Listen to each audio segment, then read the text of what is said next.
It's me.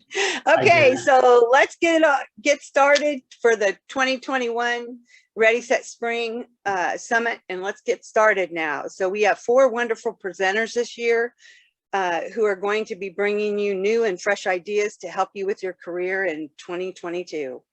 These sessions will be recorded and available to you after the event in case you missed something that's special and want to go back and watch it again. So right now I'd like to introduce Ashley Zeller from Bank Midwest Mortgage, who is our session sponsor for today. Ashley?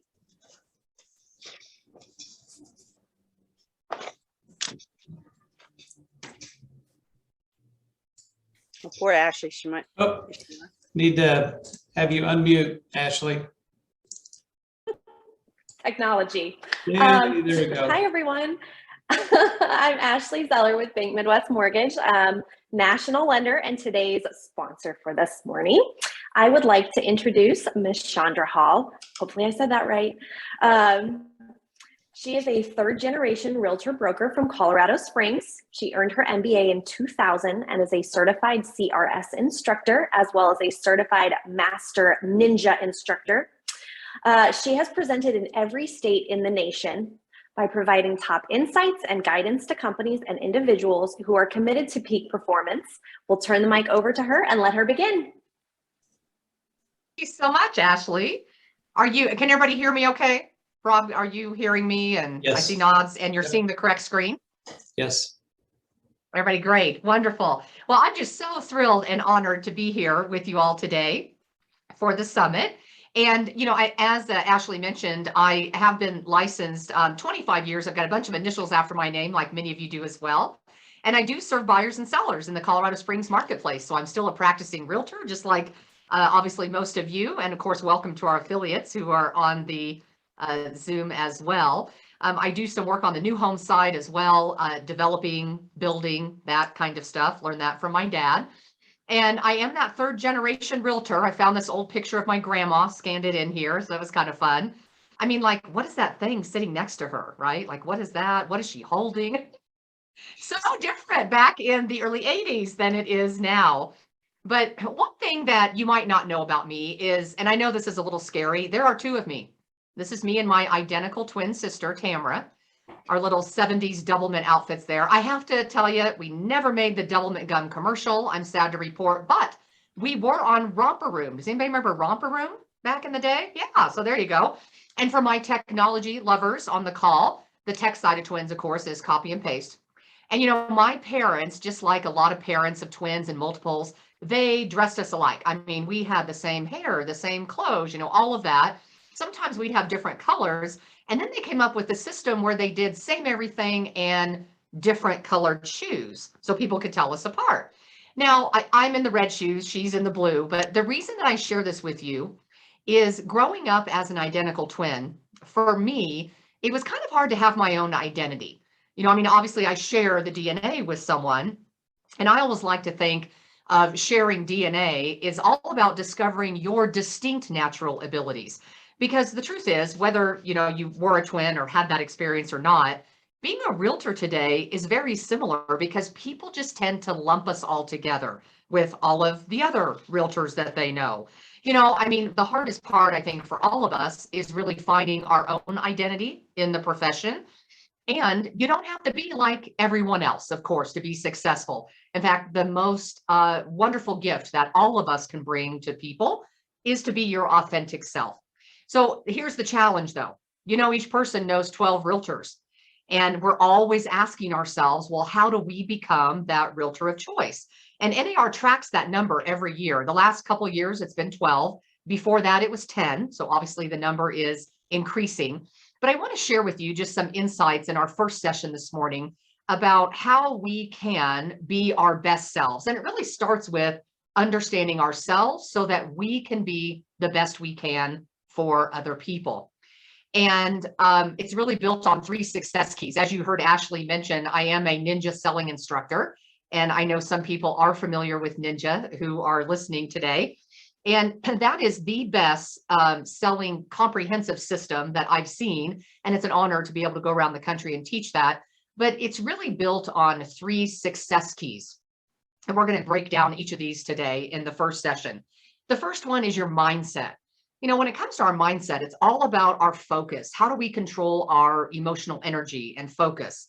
Then the second one is skill set. I mean, it takes a lot of skills to be successful in this business. You all know that. You have to know the proper rules and regs and the forms and all of that kind of stuff.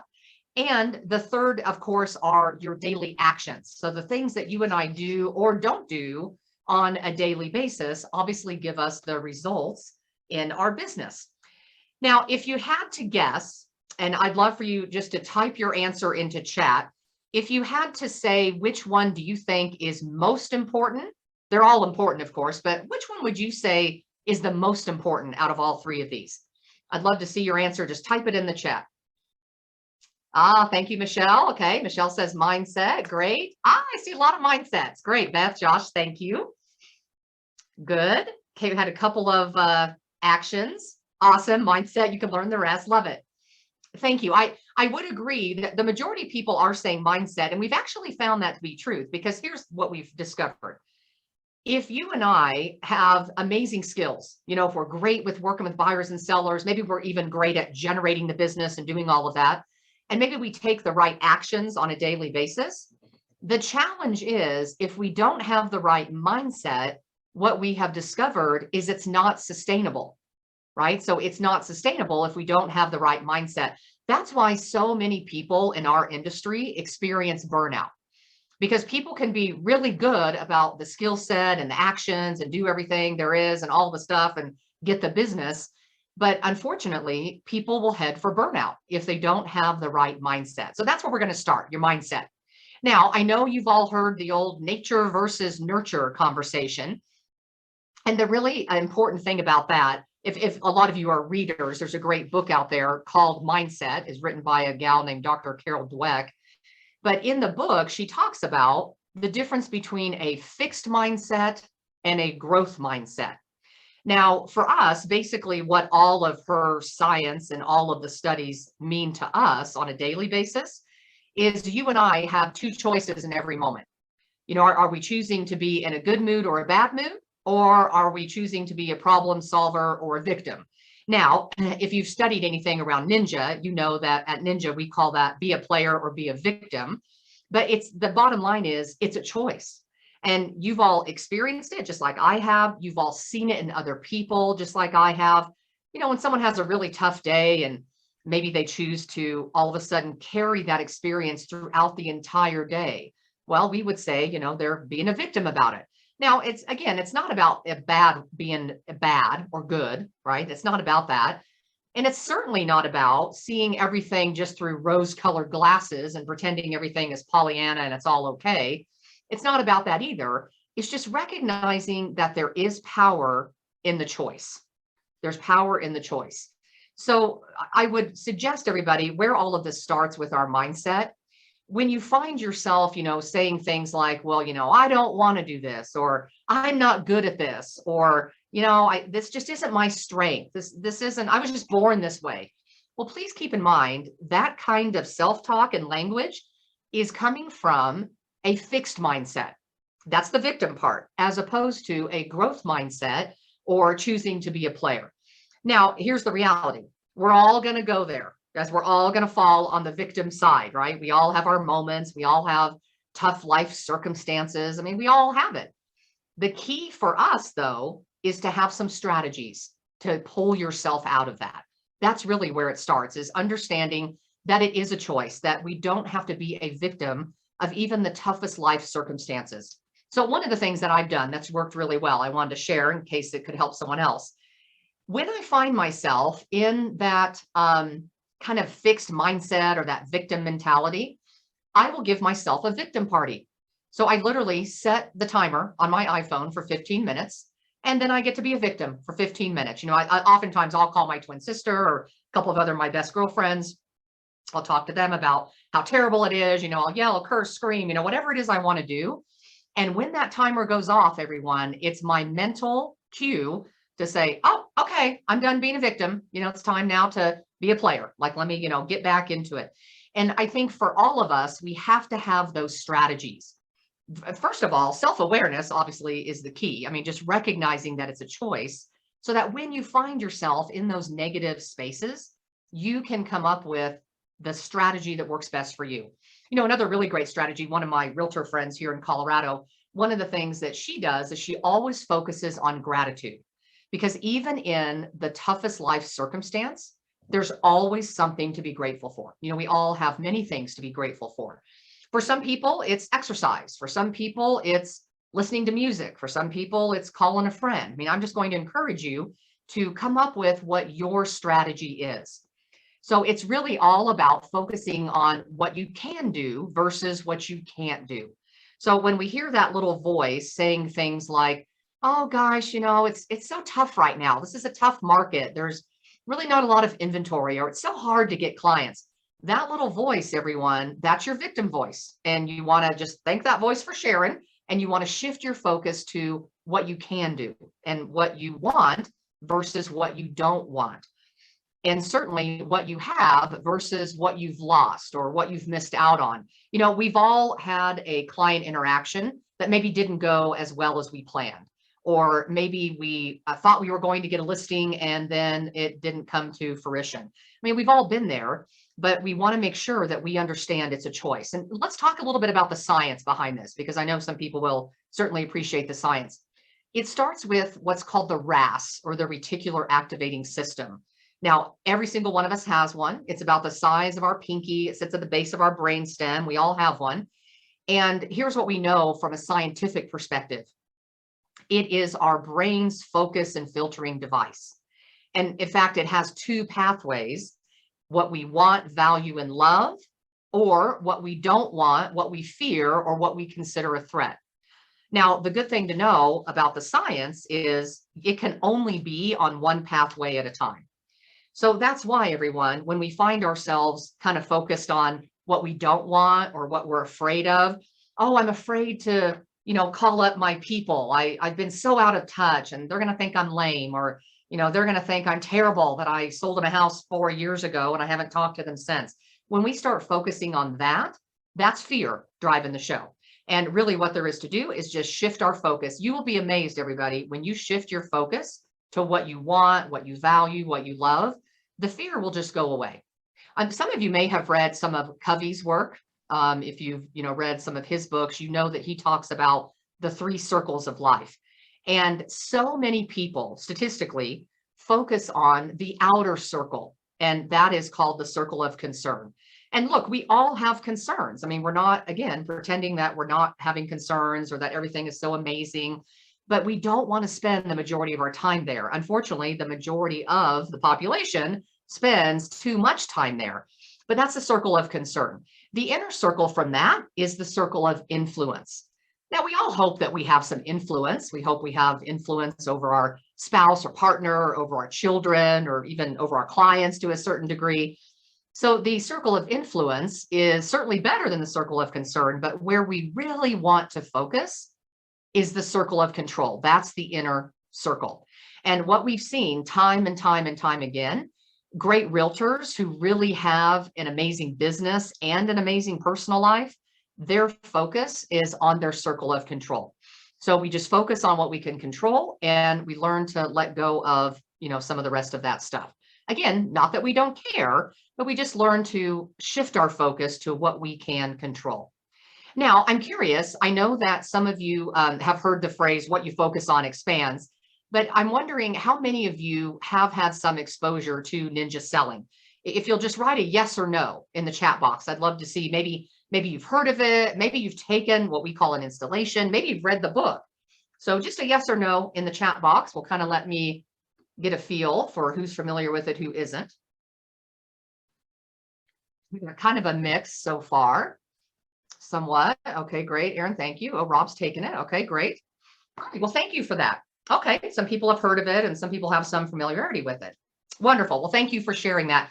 Well, if I can recommend one thing, everybody, it would be to certainly read the book. If you have not read the Ninja Selling book or you're not familiar with it, it came out in 2017 and it won the Best New Sales Book Award in 2018.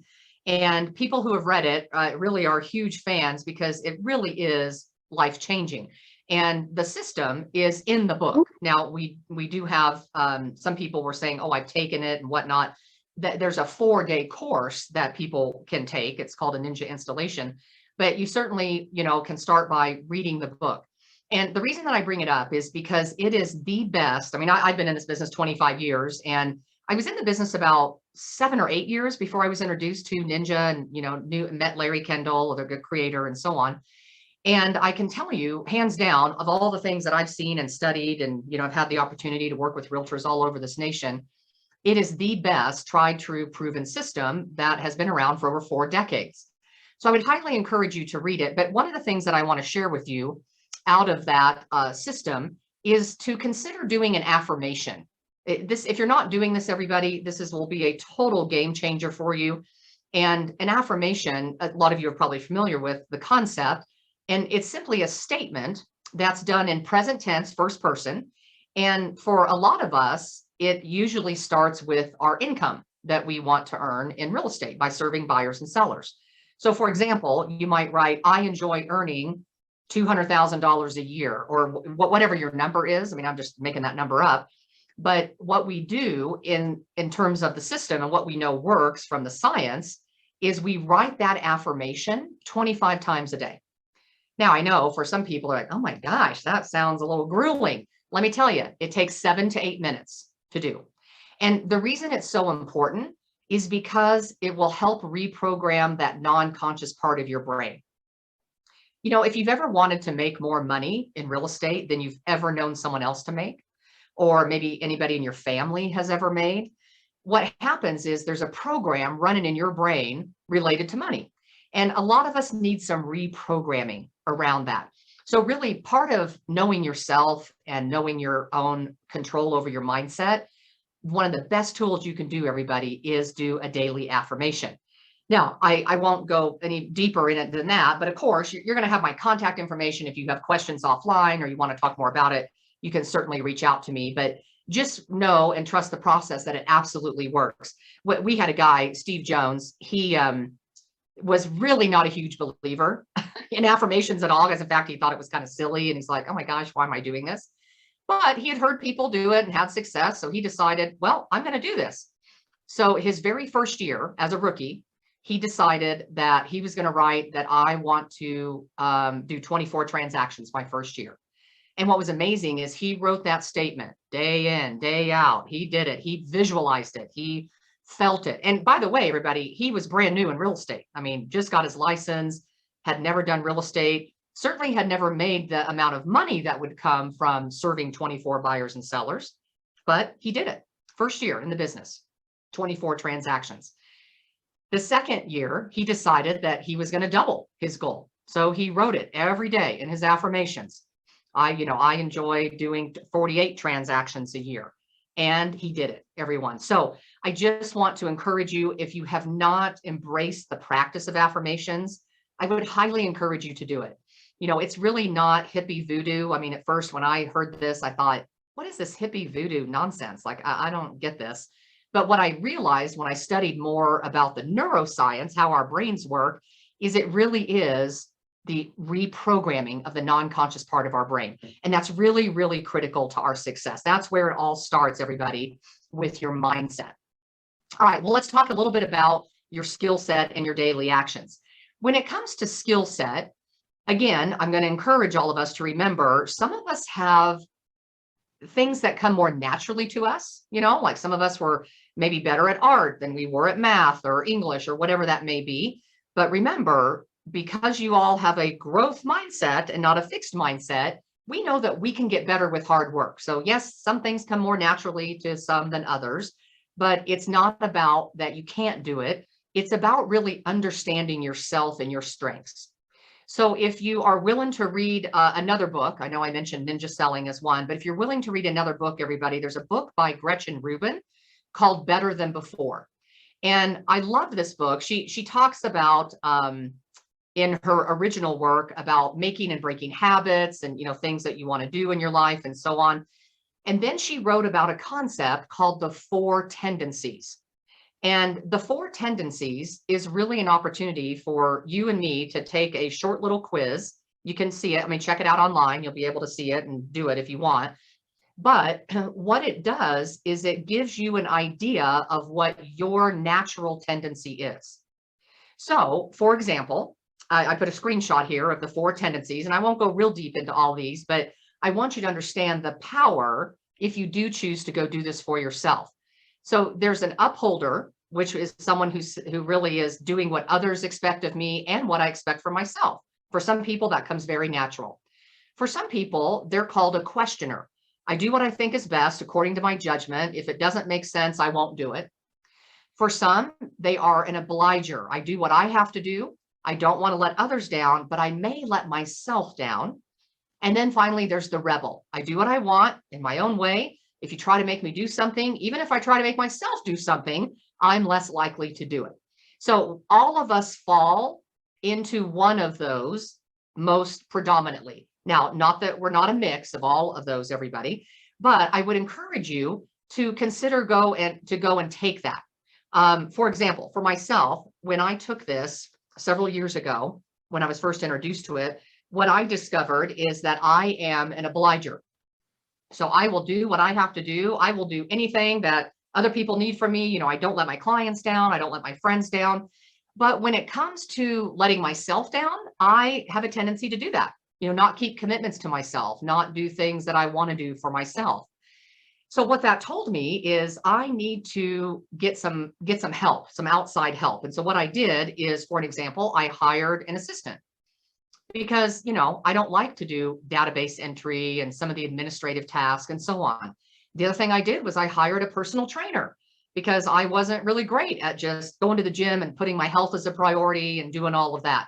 So knowing that this was my natural tendency, everybody, it let me be in a situation where I could just let go of the constant harping on myself and putting myself down for not doing the things that I think I should be doing, and really give myself some grace and understand, like, oh, you know, there's some science behind this. There's a reason why I tend to operate in the way that I do. So learning more about ourselves puts us in such a better and more powerful position to be not only our best self, but to be our best selves to our other people in our lives, including our clients, but certainly our family and friends as well.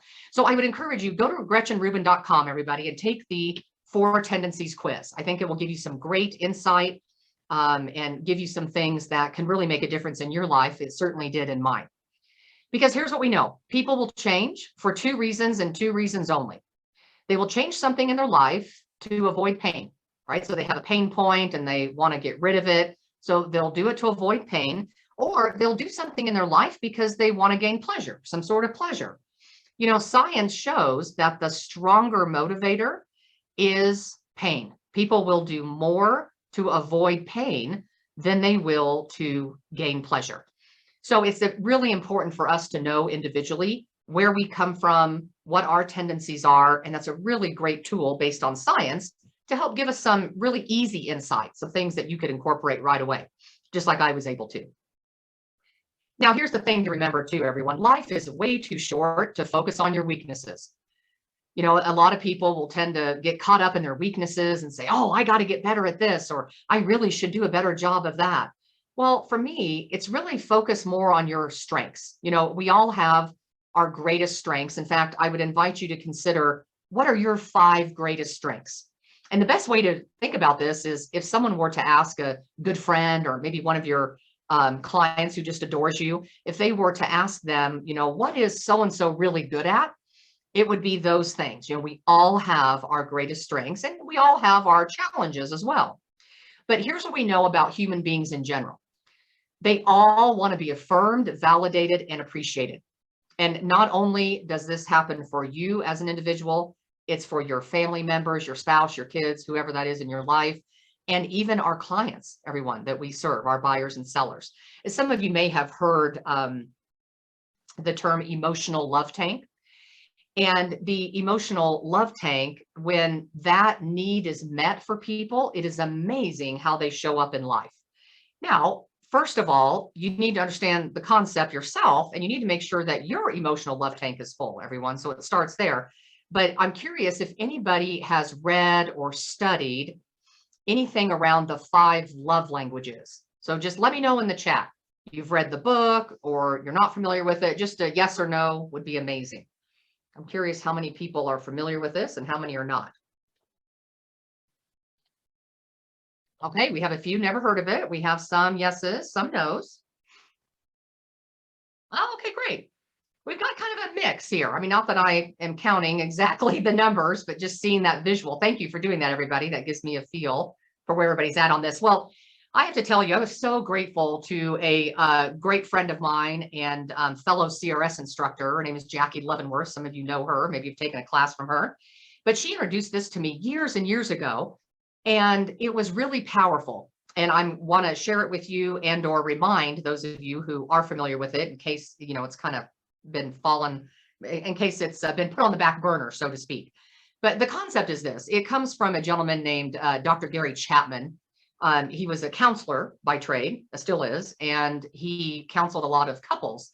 But one of the things that he determined through all of his research and years of counseling and empirical data, looking at couples and how they interact, is that every single human being receives love and appreciation in one of 5 ways. And now look, we're all going to be a mixture of these. If you go take the quiz, everybody will be a mixture, but one will tend to stand out predominantly more than the others. And you'll start to see this in your personal relationships at home, you know, your spouse, your partner, kids, whatever that might be. And it even is really great to understand how this plays out with your clients, everyone. So for example, you'll see the 5 love languages there. Words of affirmation is just like the name implies. People who experience this as their main love language, they want to hear affirming words. You know, hey, you did a great job, or, you know, thank you so much for doing that. Quality time is just like the name implies. They want to spend time with those that they love and value. Receiving gifts is, again, just like the name implies, it's receiving things from people. Everything from, oh, you know, I bought your favorite candy bar at the store today, to, hey, you know, I bought you jewelry, or, you know, whatever it is, and everything in between. Acts of service are things like someone emptying the dishwasher, you know, when you didn't ask, or they go and run errands with you, you know, just to, you know, help you out, or go run the errands for you to help you out. And then physical touch is certainly not just sexual, but even just hand holding, you know, hugging someone. I mean, all of you have experienced people who maybe are a little more, you know, touchy-feely than others and so on. And that's a pretty good indication. So you'll start to hear, even in what people share, what's really important to them. So, for example, one of the greatest things I think any of us can do with the people that are important to us is ask them to make a request list. And what that means is just say, hey, I'd love to know 3 to 4 things that you would really like done that would really make you feel loved, right? So that will start to give you an insight. Now, a lot of people are willing to go take the quiz. Everybody, you can go online and take the free quiz. It takes, I mean, literally, you know, 5-10 minutes, maybe the max. So I would encourage you to do that. But when you start to get a feel, you'll start to notice things like, well, how does that person express love or appreciation to others? Or what do they complain about most often? Or what do they request most often? Those are some really good insights into what their primary love language is. And Chapman did a lot of work around this. He has a men's edition. He has the 5 love languages of children, of teenagers, a singles edition, the 5 languages of apology. And the other one that was really impactful for me and a lot of realtors that I've shared it with is the 5 love languages, of appreciation in the workplace. So that was more of the business side of things.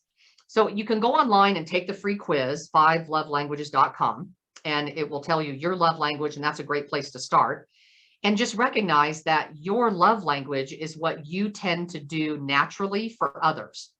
But for example, everyone, one of my friends, after she took this, it was really clear to her why her first marriage did not work and was not successful. And the reason was because her love language was quality time and his was acts of service. So he was just doing everything he could. I mean, he would clean the house, he would make dinner, he would, you know, run all the errands, he would do all these things. And here she was just wanting to spend time with him, you know? So here he is doing all this stuff. And here she is like, well, I just want us to Go spend time together. Not that she didn't appreciate the things that he was doing, but that wasn't her primary love language, but it was his. So you can start to see, everybody, when there's a disconnect, that's where the challenges occur.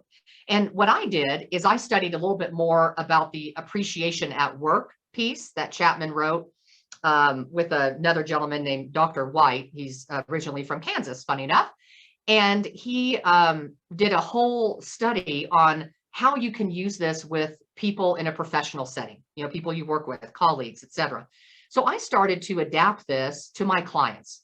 So for example, I started to really take note of what I thought my clients' primary appreciation language is. And as an example, one of my clients who comes to mind, her name is Julia. When she gives me a referral, I will call her up and thank her. And then the other thing that I do is I take her out to lunch because her appreciation language is quality time. So that means more to her than me like sending her a card with a gift card, everyone.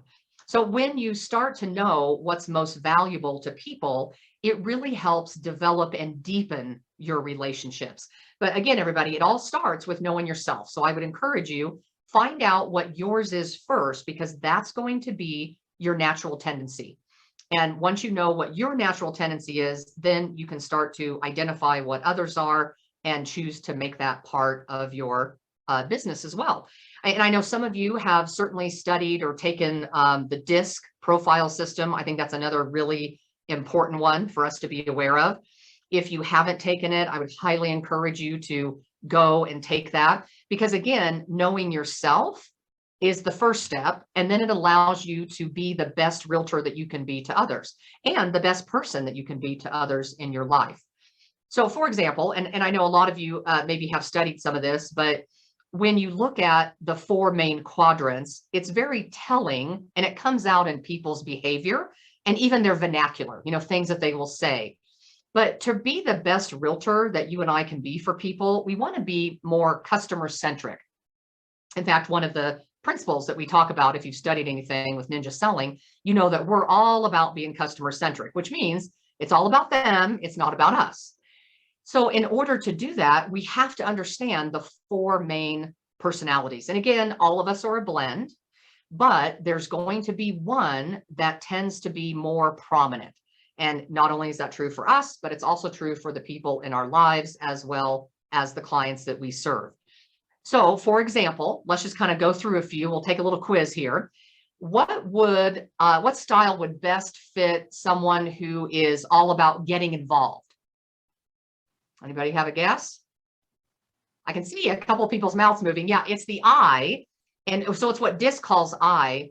At Ninja, we call these party people. So we've renamed these with P words because they're easier to remember and easier to understand. So the I's are what we call party people. They are very people oriented. They love to interact. They are great working with others. They love to have fun. So that's our party people. All right, who would you say is all about getting along? That's what DISC would call S. We call them our peace people. So our peace people, or the S's, they're all about getting along. In fact, they hate change and they hate conflict. So they tend to be very loyal.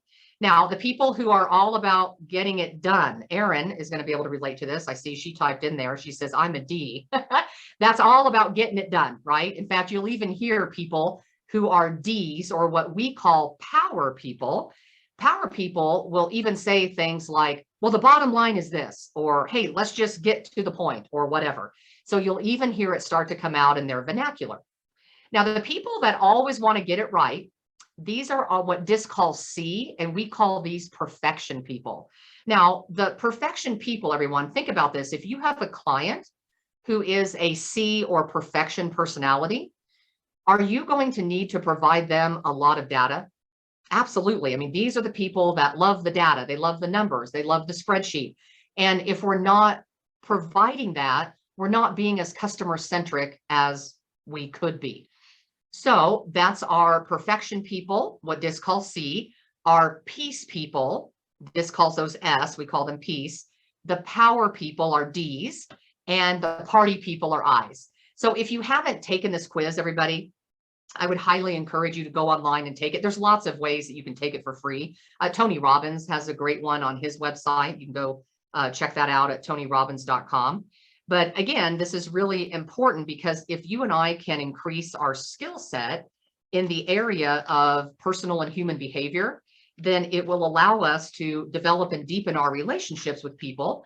And the fact that people know 12 realtors is not really going to matter as much because you are going to be so in tune with them and you're going to have the deepest relationship, and therefore you will be the realtor of choice. So that's why that's so important.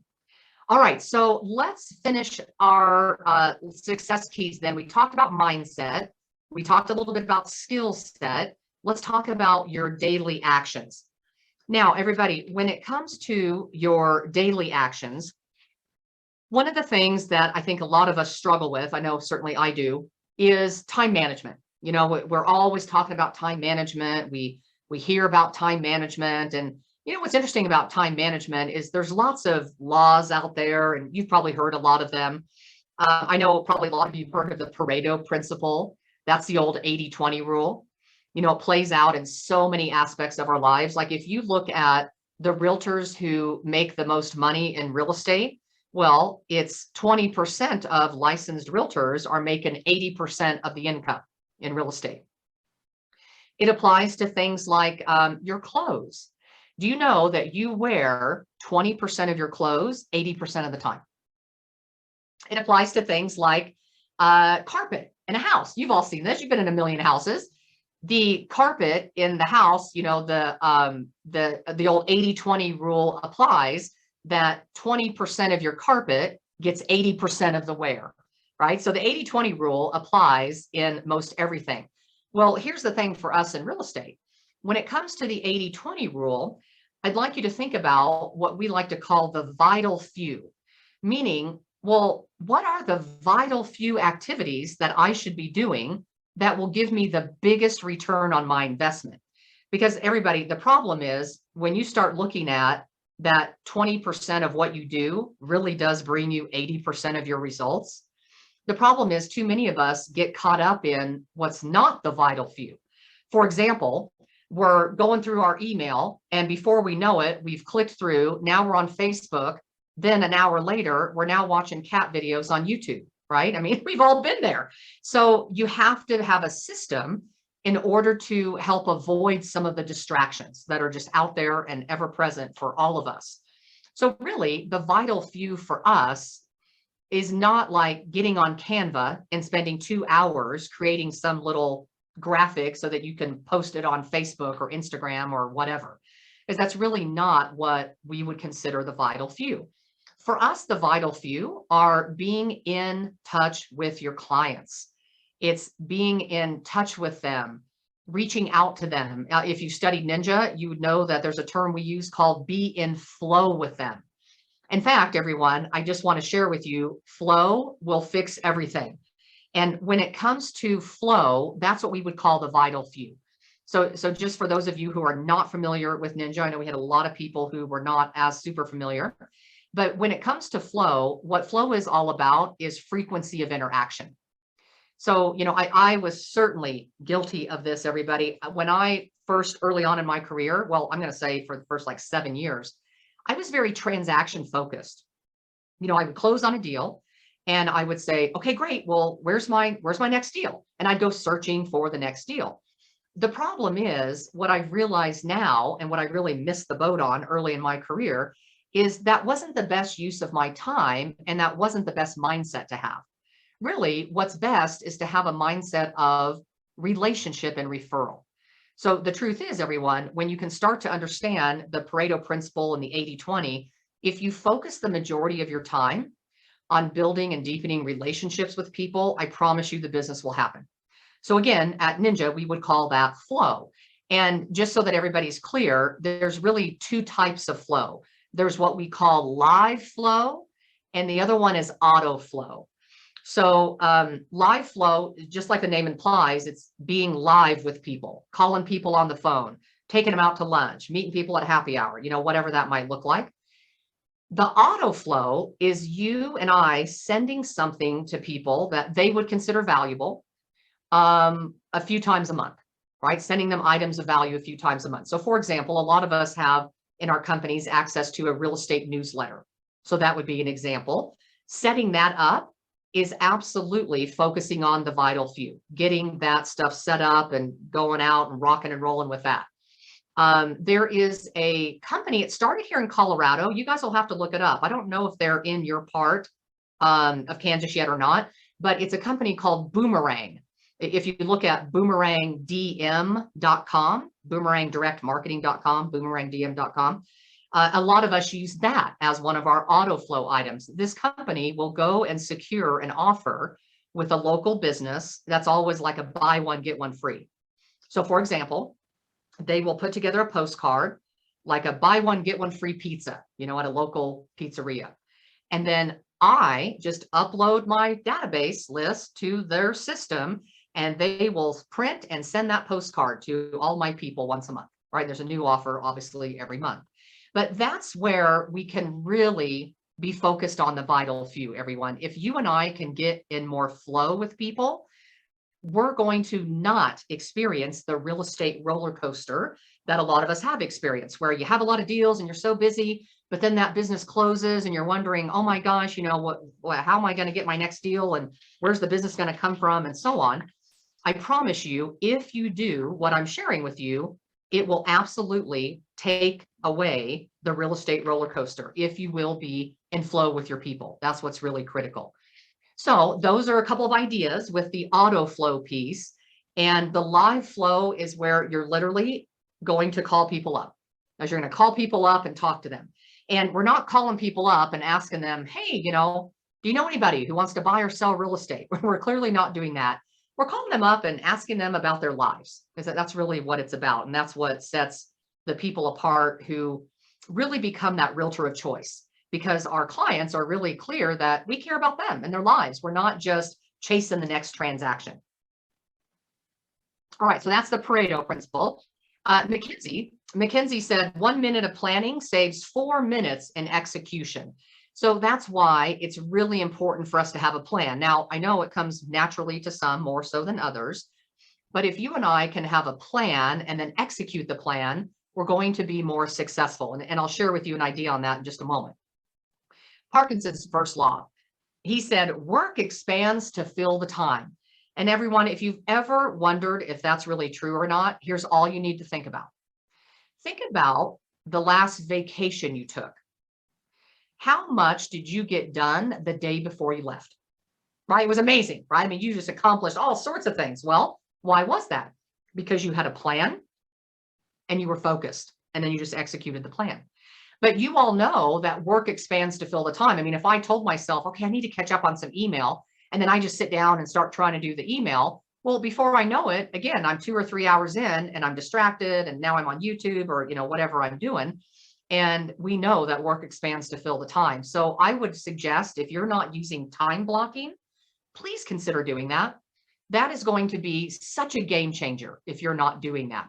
So for example, everybody, one of the best things that you can do is time block to work on your database. 20 minutes a day is all I'm asking for. So if you time block to work on your database 20 minutes a day, it will be a total game changer.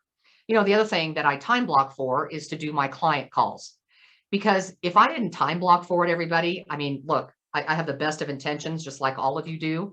But the reality is I wouldn't do it. I mean, just wouldn't get done. You know, life gets in the way, other distractions happen, things I'm, you know, focused on happen, and I wouldn't get the calls done. So to time block to do your customer service calls. So for example, for me, I do all of my seller calls on Mondays.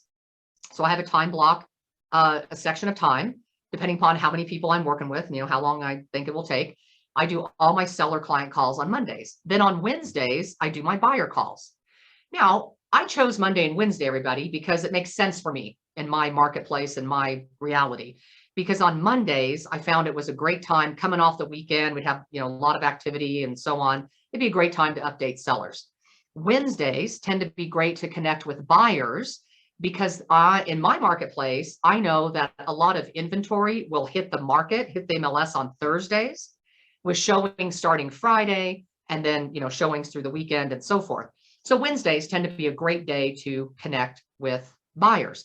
But doing that not only allows you to make better use of your time, but it allows you to be more customer centric, right? Really make it about them. One of our clients' biggest complaints is that they have to call their realtor to find out what's going on. Now, please don't misunderstand, everyone. I'm not suggesting that we don't talk to our people outside of once a week. Obviously, that's not what happens. But you will be amazed at when you start to integrate that, if you're willing to do so in your own business, you'll be amazed at how your clients will feel so much better taken care of, and they'll trust that you have a process and that you are going to call them. So it will reduce interruptions. You'll feel much more empowered. And quite frankly, everybody, if I didn't have that system, there would be some buyers who it would really be easy, ones that maybe aren't as hot to trot and seriously looking. It'd be really easy for several weeks to go by that I would have no communication with them. So this allows me to be much more customer centric, because we know that work expands to fill the time, but if I can use time blocking, I'm going to be much better off. The other thing that I time block for is to do what we call our ninja morning routine. It includes our affirmations that we talked about. It includes writing 3 things down that I'm grateful for. So again, everyone, that takes like 7 to 8 minutes for me to do that. And I'm willing to invest that time every morning, as I'm going to guess that most of you would be as well, to really have the life and the business that I want, because I know that that makes a difference. I time block for reading. It's too easy for the years to go by before I had read a book. I mean, I love to read. I'm an avid reader, but I just found that I got real busy and, life gets in the way. And the truth was I hadn't read a book for quite some time. Well, now I time block 10 minutes a day to read out of a book. Now, some days I do more than 10 minutes, because if I want to set that time and, I have the time and I want to spend my time doing that, great. But at least I know that I will be feeding my mind with positive things that I know will make a difference in my life and the lives of other people, that I'm in. So time blocking is going to be really one of your best friends, everybody. I can't emphasize that enough. If you are not time blocking, I would highly encourage you to consider making that part of your routine. Now, let's talk about another system that you could all benefit from, because here's the truth. It's not really time management as much as it's energy management. It really is about where you and I spend our energy. And if you think about the typical realtor, there's really 3 daily disciplines that we spend our time in. We're either in a growth time frame, meaning we're doing things like, prospecting, money producing activities, things, working with clients, etc. We are either in an administrative time frame, so we're doing things would be more like in your business, like doing your working on your database or entering a listing in the MLS, or all the administrative things that have to happen in our industry. And the third one would be management, the idea of working on your business, like attending education summits like this one, doing things like learning a system that would be helpful, right? Those would all fall under management. But I think if we all took an honest look, we could easily identify something that we all need to start doing individually. And that's going to look different for everybody. Some people are thinking, gosh, what would my start doing be? For some of you, it might be time blocking. Maybe you think, gosh, I really haven't done time blocking. I really need to start doing that. For some of you, it might be writing an affirmation. You might be sitting here thinking, gosh, I do have kind of a lot of stuff and some negative self-talk around money, and I've never made the amount of money that I want to make. And maybe there is something to that I have some programming that I need to redo in my own brain. Maybe I need to start doing affirmations. Well, just like we could identify something that we would really benefit from start doing, there's also something that we're really clear we need to stop doing. So for some people, for me as an example, everybody, one thing that I stopped doing was spending a lot of time on social media. It wasn't healthy for me. I didn't, get a lot of benefit out of that. It just made me get even more crazed and caught up in like, oh, look how amazing other people's lives are. And I'm not doing that. And what's wrong with me? And, I go down that rabbit hole. So I think it's really important to identify what is that one thing that if you stop doing, that it would make a big difference. So that's a great place to start. And then lastly, I want to teach you a system that I created, oh goodness, this was back in 2012, I think it was, back in 2012. So I really started to study a lot around time management, the science of it, how human beings operate, how we get things done, etc. And I came up with this system that I want to share with you now. And it really just starts with building every day around 3 MMAs. Now, everyone, an MMA stands for money making activity. So here's the deal. There are rules on how to do this. So I'm going to share the rules with you, and then I'll share with you how it works in real life. And then you can decide, hey, I might want to try that and see if it benefits me. All right, so here's the deal. The reason this works so well is I think a lot of us have a really long to-do list. You know, I think the majority of people can relate to that. And if you have a really long to-do list, everybody, and let's say that you have on there that you want a new website for your business. You're like, gosh, you know, I really got to get a new website. Well, the problem is so many of us would write the word website on our to-do list, and then we'd just look at it, right? And then the days would go by and we'd look at it every once in a while and kind of hang out there. And then we'd feel a little guilty, you know, that we're not really doing anything around it. And then somehow magically, it would just kind of fall off the list one day. Now, that was my experience, and I don't know if anybody else can relate to that, but that certainly was the case for me. So this system that I'm going to teach you made all of that go away. So here's the rules. Number one, these 3 things have to be done early in the day. Now, when I say early in the day, it's before noon, and you get to pick the time, but it's got to be before noon. All right, so they got to be done early in the day. It's before noon, and you pick the time. No longer than 90 minutes for all 3 things. Like, you will not spend more than 90 minutes on all 3 things. In fact, some days you may knock out your 3 MMAs in 10 minutes. Some days you'll spend 30 minutes. I mean, some days you might spend longer, but you would never spend more than 90 minutes doing all 3 things for that day. Number 3, it must be measured by time or quantity. Must be measured by time or quantity. And I'll give you an example of that so that you're clear in just a moment. And lastly, there's no plus or minus carryover. Now, here's the deal. That last one, everybody, it's 3 a day, 3 a day, 3 a day. You have to look at every 24-hour period as a new day. So here's what you don't do. You're not going to say to yourself, gosh, I had a really busy day tomorrow, so I think I'll do 5 today. Then I'll just do 1 tomorrow. That's 6 over 2 days. That averages 3 a day. No, don't do that, right? We're not banking points. We're not carrying them over. We're not doing anything like that. It's literally 3 things a day. And you know what? At the end of the day, you're going to have a meeting with yourself, and some days you're going to have a yes, yes, yes. You did all 3. Some days you might have a no, no, no. Some days you may have a yes, no, yes, whatever it is. But there's no judgment. There's no drama. You just, mark it down and you move on to the next day. So everybody, if you want to try this out, here's what I would suggest. If you go to my website, which is systemskeepyousane.com, and if you click on resources, you'll see this tab called free resources. And on that tab, there's a lot of things on there, but one of the things that you'll see is a PDF document called Daily Planner. So if you go and get the Daily Planner, here's where you can start trying this out in an organized, systematic fashion. So you'll notice on this form, there's a place for us to write the MMAs there on the top left. So as an example, let's follow the rules here and let's give some examples of some. I mentioned one earlier that would be a really great thing for all of us to do, and that would be spend 20 minutes on my database.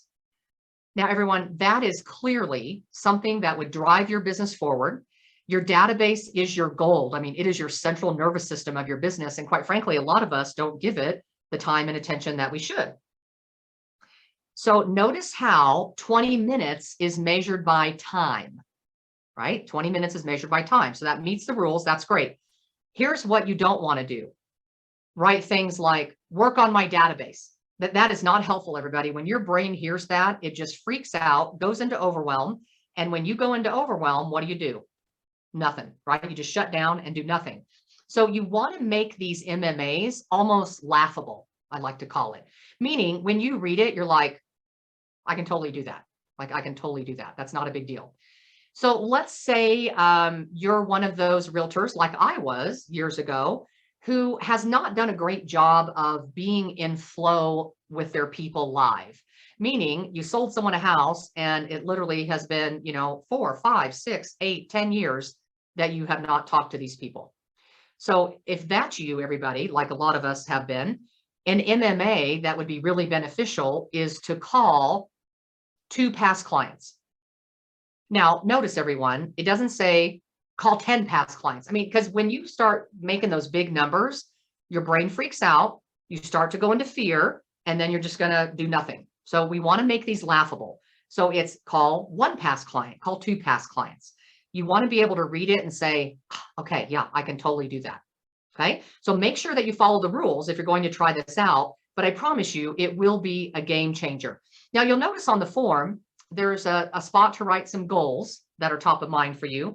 And there's 3 different time periods, 30 days, 90 days, 12 months. Well, the reason that's on there, everyone, is because there's something about the number 3 that our brain loves.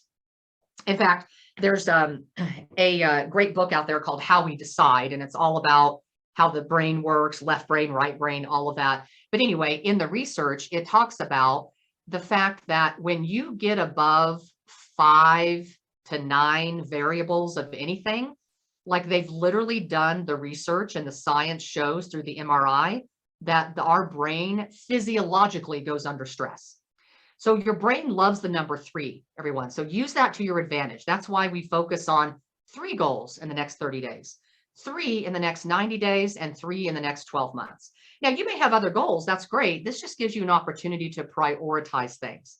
And your goals are going to be what help you create your MMAs. Now, that daily success habits, those are just 3 things that you want to focus on personally. So, for example, one of mine right now is to drink at least 90 ounces of water a day. So that's something that I want to focus on. And that's, kind of more on the personal or health side of things. Those 3 daily success habits are just 3 things that you want to focus on. But again, let's make sure they're measurable and you're clear about, if you do it and if you don't, what that looks like. Then you'll notice there's a place for your appointments. Again, everyone, this is not to take the place of your calendar. I mean, I live and die by my calendar and my iPhone. So it's not about that. It's to provide you with a visual of your goals and your plan and things that are just right there on paper at a glance. Too many times if we have to open up an app or, open up a software program or open up our laptop or whatever, we're less likely to do it. So that's why this is really powerful. If we literally just print this off and go old school, just like carry this around with you and, have it as part of your day. The other really big game changer on this is on the right-hand side. You'll notice it says due today list, and then there's a to-do list section. Now, the to-do list section, everybody, would go on to the next page. I mean, I have a really big to-do list, as I'm sure all of you do as well. I like to compartmentalize things. So I have a personal to-do list. I have a real estate to-do list. I have my seminar company to-do list. I have all these different lists. But the due today list was a complete game changer because what it allows you to do is pull like 3 to 5 things, as we don't want more than 5, 3 to 5 things that absolutely must be done today. So it really allows you to assign some priority to all of these big, long things on your to-do list.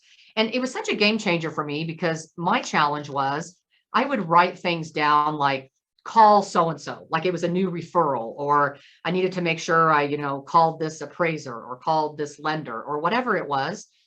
And the problem with doing that is sometimes it would get lost.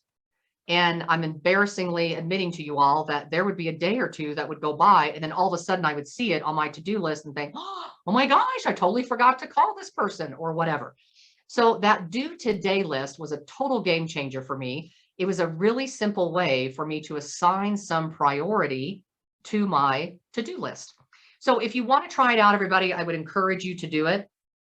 It certainly has been a game changer for me and a lot of realtors that I've shared it with, through the years. The benchmark part, I am not going to go into all the details on that right now. Again, if you want to talk about it offline, certainly you'll have my information and you can reach out to me. But everyone, to wrap it